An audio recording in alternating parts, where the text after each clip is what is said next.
Hi everyone. Welcome back to our second annual Greek to Street event, which is centered around the Knowledge Translation Canada Scientific Meeting.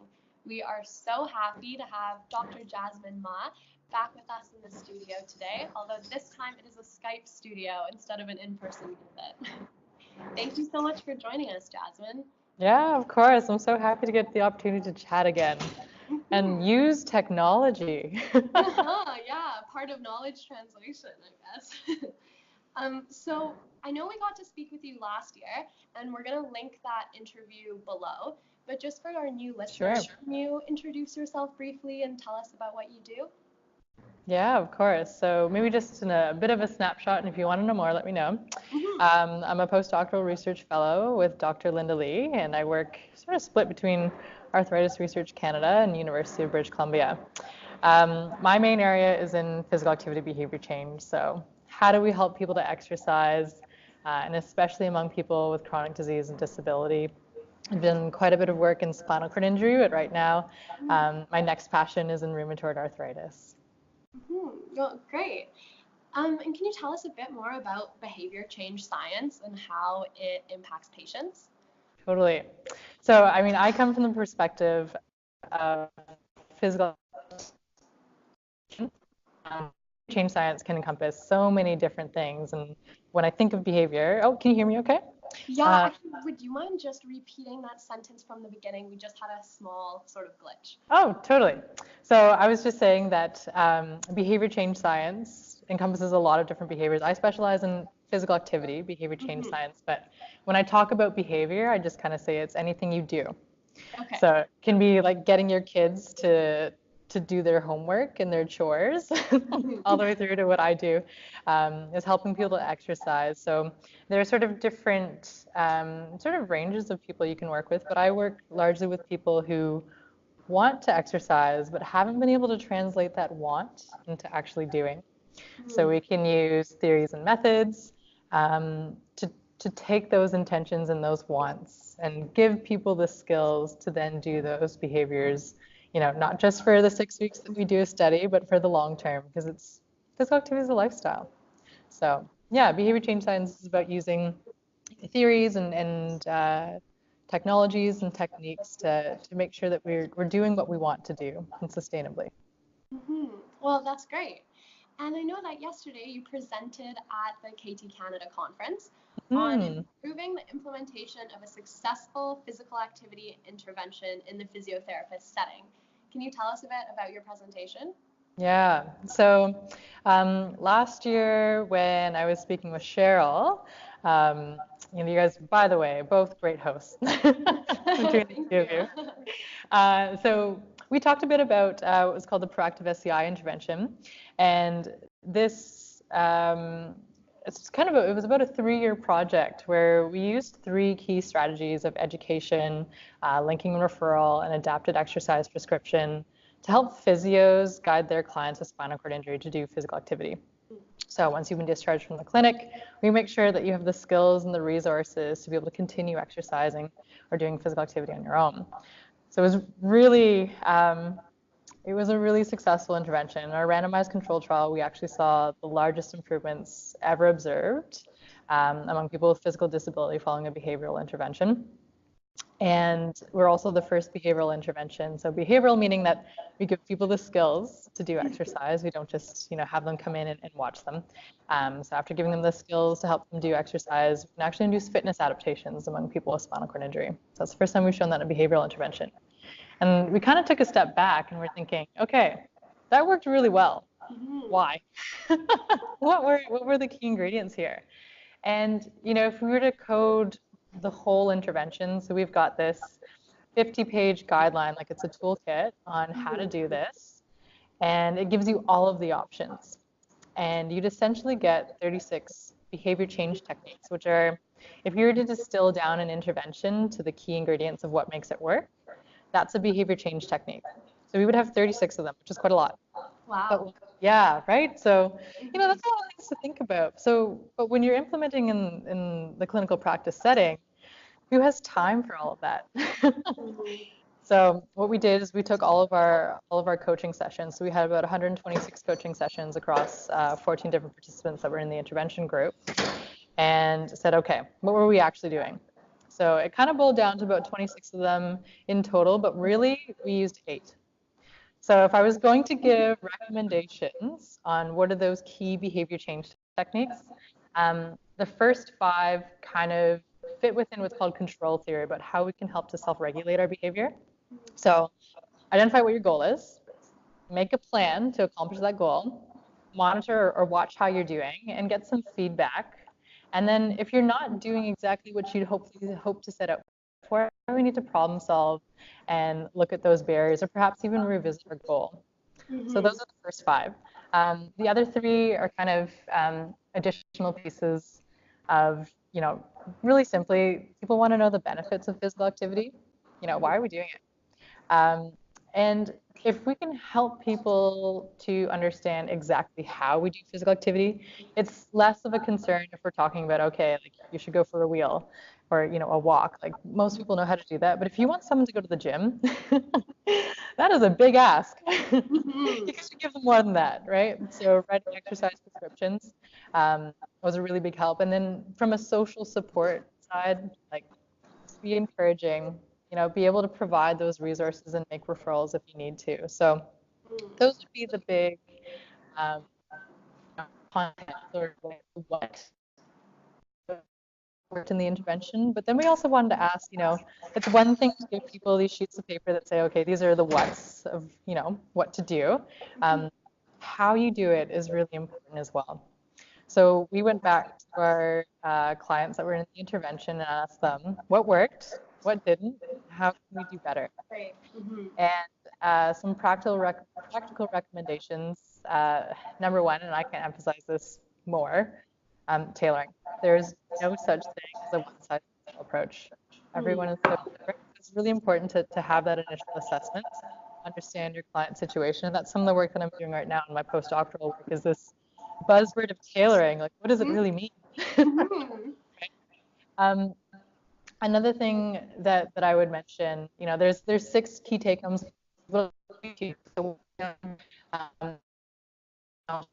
So with spinal cord injury and many other types of disease and disability, and really just for anyone, is that physical activity, it's important. But there are lots of other pieces in your life that are important. Like you might have kids, you've got a job, and life happens. And we have to acknowledge that. Like I come in, I'm like, I love physical activity.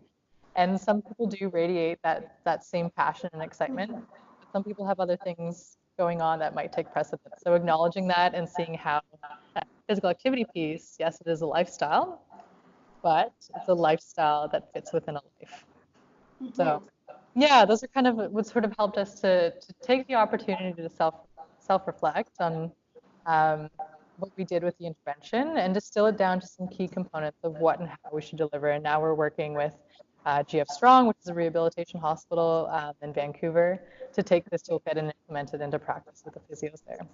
Wow. Well, that seems like a really holistic initiative, like to help on all the different ways you were saying, social support and also having like follow up and yeah, that's the idea. And it seems that it's knowledge translation on both ends as well. Correct me if I'm wrong, but that it's you're interacting with patients to find out what they thought of these interventions. And then you also went down from having 36 interventions to then 8, knowing that healthcare providers might not be able to sort of, look through all of those 38 and remember. Yeah. And what's the craziest thing was that we actually spent 2.5 years developing that intervention with 300 end users, so physiotherapists and clients with spinal cord injury, and we're like, yeah, we got everything we know. But it really is like the thing about integrated knowledge translation. It's very much iterative, right? If you look at, for example, the framework that most people are very familiar with is Ian Graham's framework, the knowledge to action framework. It's this cycle that you keep going through, right? Because we keep learning, and behaviors in this case here are very dynamic. They change over time, depends on the context. Right, so I think that's an important take home to keep in mind is, we can't always just wipe our hands clean because we did, our one IKT process. Like this keeps happening. Mm-hmm. Absolutely. And do you think that this can be used? I know this specifically is focused on physiotherapy and patients with spinal cord injuries. Yeah. Could the same sort of framework be used in other areas? Absolutely. Yeah, I think that there are obviously unique barriers to spinal cord injury that are considered, but the process itself can certainly be adapted. So one example right now, we're doing interviews with clients with rheumatoid arthritis, and we're going through some of the same questions of, here's what we would typically do as like a first meeting. So if we're going to structure an exercise program, these are some of the questions we'd ask. Is there anything else that we should ask? And we're finding that our clients with rheumatoid arthritis agree, like, these are the main take-home points. Like, we want to understand what are the goals, what are the things that might get in the way, what do you want to do, what do you like to do in terms of activities, and what do you have available to you in terms of resources. Those are the kind of the questions that I am thinking about as we're tailoring, and they really do apply to multiple populations and can also be implemented not just by physiotherapists, but other healthcare providers or allied health professionals. Wow, great. And I'm curious, with the research that you've started doing, as you were saying, with rheumatoid arthritis patients, is there certain barriers that stand out that stop people? Oh, great, we have a question on Twitter that we. Oh, excellent. Yeah, do you find, though, that there's certain barriers for patients with rheumatoid arthritis from having a successful physical therapy intervention? Yeah, so we would look specifically at like strength training interventions, which could translate to physical therapy interventions, absolutely. Okay. But I would say, so two things, and I'm sure you can understand this, Maya, is that the fatigue is one really big thing. But something that I think is, that's something that you see in physical activity as well, so general physical activity, movement of the body, but something that's really specific to strength training and perhaps even like physical therapy programs is the brain fog and the memory issues sometimes with RA.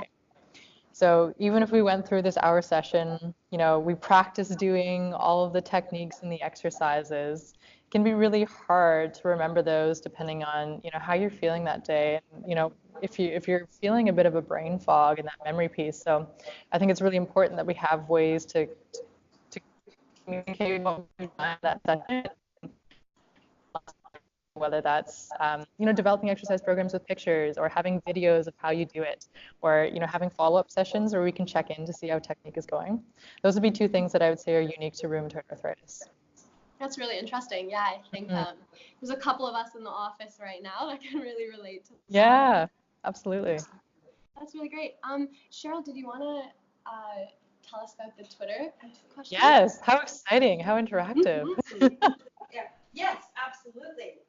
If there were one thing, what's your biggest pearl, Dr. Ma, for people like me living with rheumatoid arthritis? To do physical activity? Yeah. Yeah, so I would say find what you love. And I guess maybe it's two things. Okay. You can have two pearls. By doing partner. They're kind of like co-pearls, because part of it is figuring out, what sort of feels right to you, what feels good, and the one thing that I really hope people to understand is that sometimes we come at this from a research lens, like we're thinking in such a short-term period because we have these grant funding cycles that say, we only have this much time to run an intervention, but the real purpose of why we want to do this is we want to help people to have physically active life. And we want to, we're more likely to do the things that we actually enjoy. And we already have so much, crap on our plate. Who wants to add more crap? So that's the thing. It's be open to trial and error and find the thing that you love to make sure that your physical activity is something that you do for a lifelong behavior. Those are great pearls. Those are very great pearls. Micro pearls. So the theme of this year's KT Canada event is advancing the science of integrated knowledge translation. What does this mean to you? So advancing the science of integrated knowledge translation, I think part of that it can be a lot of things, but I think one of the things that I would emphasize is that, how do we communicate amongst researchers to move this forward? Because we have all these different countries that are contributing to IKT. Even the way we define it is very different. Femke Hoekstra did a really nice job talking about her review of reviews that talks about the different countries and how we talk about research partnerships and that we don't even have a common definition. So I think that we need a common language in how we refer to it, but also how we approach it. So, the science of it to me is about, testing and understanding different theories and frameworks and models so that we can move the field forward in integrated knowledge translation. And are there any best practices in this field that either in your specialty or that you've seen in other areas in the conference? Yeah, obviously, like Ian Graham is such a superstar. And he comes at it from so many different levels. He's one example who's developed a framework, the knowledge to action framework. And what I really love is, so he did a keynote presentation and he's collaborated with so many different people, from people from the policy level, to community and patient. And I think that's just so incredible to have those collaborations across the spectrum, because I think what's really cool about IKT is that instead of coming in with one brain, you're coming in with many.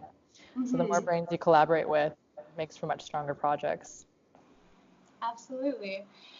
And last question about this area, where do you see this in 10 years, integrated knowledge translation? Oh, so what I would love to see, Maya, is I would love to see behavior change scientists working with knowledge translation researchers, because we really do go hand in hand for behavior change scientists to think about how we can co-develop our interventions.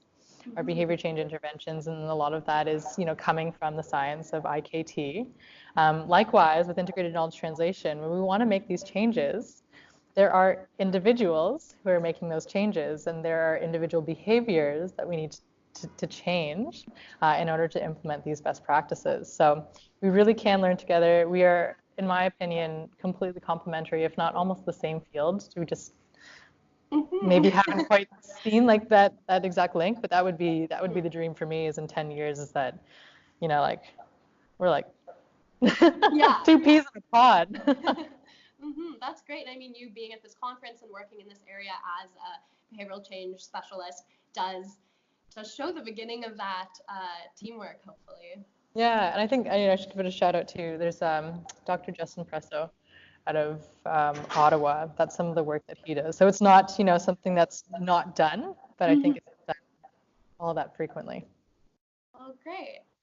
Thank you so much for joining us today, Jasmin.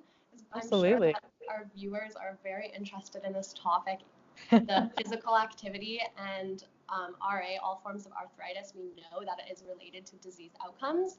And as a patient myself, I know one of the hardest things is actually sticking with those exercise prescriptions, if there are any, or those the advice that you hear. So thank you very much. Yeah, thank you so much for having me. So great to see you guys. We'll have to see you guys in person soon. Absolutely. Enjoy the rest of the conference. Okay. Bye, guys. Bye, Jasmin.